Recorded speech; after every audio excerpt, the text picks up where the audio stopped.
Bonjour à tous, dans cette vidéo, on va voir comment calculer la dérivée d'une fonction type exponentielle de ax et ensuite comment remplir le tableau de variation. Alors l'exemple qu'on va prendre ici est tiré du terminal Bac Pro groupement A et B édition de la Grave.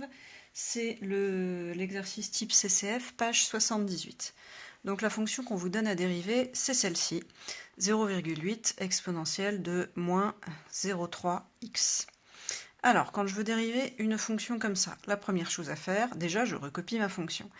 f de x égale machin chose. Donc ensuite, je cherche à faire la dérivée. Donc f' de x égale. Puis là, je regarde quel est le type de ma fonction. Là, j'ai du exponentiel, donc e à la puissance quelque chose. Je vais chercher dans ma fiche sur les dérivés, et ma fiche sur les dérivés me dit que quand j'ai e exponentielle quelque chose fois x, eh bien ça me donne ça.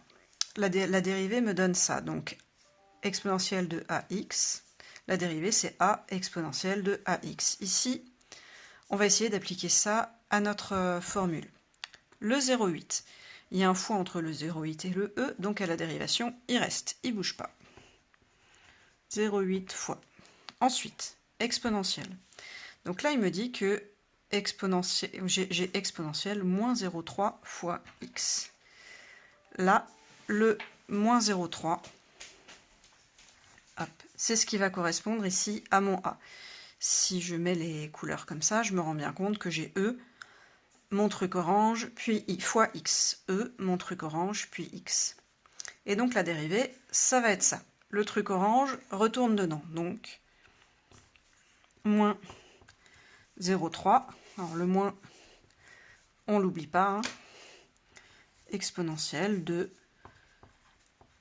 moins 0,3 fois x. Hein, ce qui est à l'intérieur de l'exponentielle ne bouge pas.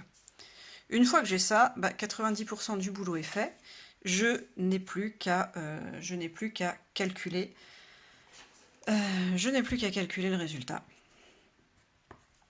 Là, qu'est-ce que je peux simplifier? Je peux simplifier ça. 0,8 fois moins 0,3. La calculatrice me donne moins 0,24. Et exponentielle de moins 0,3x, mais je ne peux pas faire grand-chose, ça ne bouge pas. Et voilà.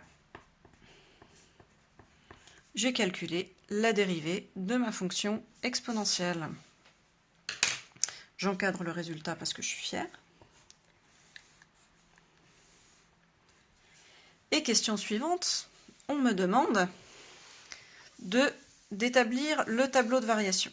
Donc le tableau de variation, c'est ça, où on vous demande le signe de f' et les variations de f, donc croissant, décroissant.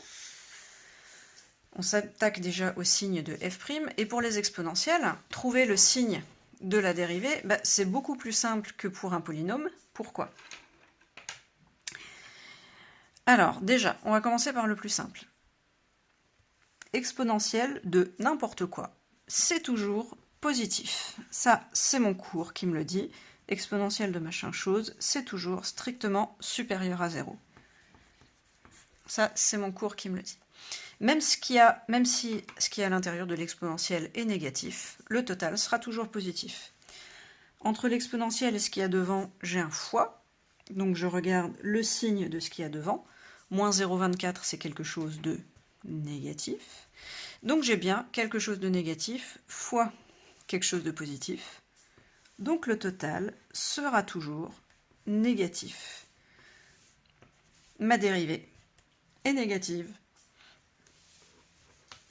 Et si ma dérivée est négative, ma fonction f, par définition,